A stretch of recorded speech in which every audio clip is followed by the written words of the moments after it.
வணக்கம். நான் டாக்டர் ராஜ்குமார், புற்றுநோய் அறுவை சிகிச்சை நிபுணர், பிஎஸ்ஜி ஹாஸ்பிட்டல்.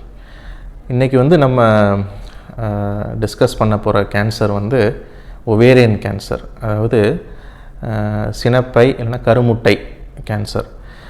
இது பெண்களுக்கு வர கேன்சரில் one of the common cancers. நம்ம பெண்களுக்குனால் நம்ம யூஸ்வலாக கர்ப்பப்பையோ இல்லை மார்பக பிரஸ்ட் கேன்சரை பற்றி தான் அதிகமாக பேசுவோம்.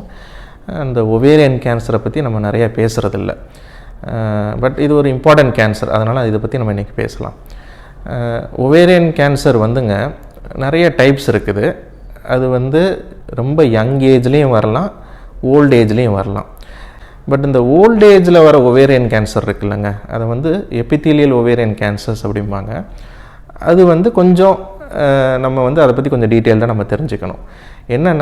இதுன்னா இந்த ஓல்ட் ஏஜில் வர ஒவேரியன் கேன்சர்ஸ் யூஸ்வலாக அது நம்ம இந்தியாவில் நம்ம கொஞ்சம் லேட் ஸ்டேஜில் தான் தெரிய வருது. 3rd ஸ்டேஜ் இல்லைனா 4th ஸ்டேஜில் தான் தெரிய வருது. ஸோ அந்த மாதிரி தெரிய வரும்போது இவங்களுக்கான ட்ரீட்மெண்ட் கொஞ்சம் காம்ப்ளிகேட்டடாக இருக்குது. என்ன சிம்டம்ஸ், ஒவேரியன் கேன்சருக்கு என்ன சிம்டம்ஸ் அப்படின்னு பார்த்தீங்கன்னா, யூஸ்வலாக ஓல்ட் ஏஜ், நான் சொன்ன மாதிரி ஓல்ட் ஏஜில் வரும்போது அவங்களுக்கு வெயிட் லாஸ் இருக்கும், இல்லைனா வயிறில் வயிறு பெருசாகி வயிற்றில் நீர் கோர்த்துருக்கலாம், இல்லைன்னா அவங்களுக்கு டயர்ட்னஸ் ரொம்ப ஜாஸ்தியாக இருக்கலாம். இந்த மாதிரி ரொம்ப வேகாக சிம்டம்ஸ் இருக்கும். வேறு எதுக்காக செக் பண்ண போய் தான் நம்ம இந்த ஒவேரியன் கேன்சரை கண்டுபிடிப்போம். அப்புறம் அப்போ பார்த்தோன்னா லேட் ஸ்டேஜில் இருக்கலாம். ஸோ அதனால் கொஞ்சம் ரெகுலர் செக்கப்ஸ் இருக்கும்போது நம்ம இதை ஸ்பெசிஃபிக்காக நம்ம இதை பார்த்துக்கிட்டோம்னா இது ரொம்ப நல்லது. ஸோ இதுக்கான ரிஸ்க் ஃபேக்டர்ஸ் பார்த்திங்கன்னா, குறிப்பிட்டு சொல்கிற மாதிரி பார்த்தோன்னா ரிஸ்க் ஃபேக்டர்ஸ் ஒபிசிட்டி ஒன்று, இன்னொன்று நம்மளோட லைஃப் ஸ்டைல், அதுக்கப்புறம் இன்ஹெரிட்டட் ஜெனட்டிக் இதுகள். ஸோ இதுதான் ரிஸ்க் ஃபேக்டர்ஸ். சரிங்களா? இப்போ எந்த கேன்சருமே நம்ம first stage, second stage, 3rd stage, 4th stage, 4 ஸ்டேஜாக பிரிப்போம்.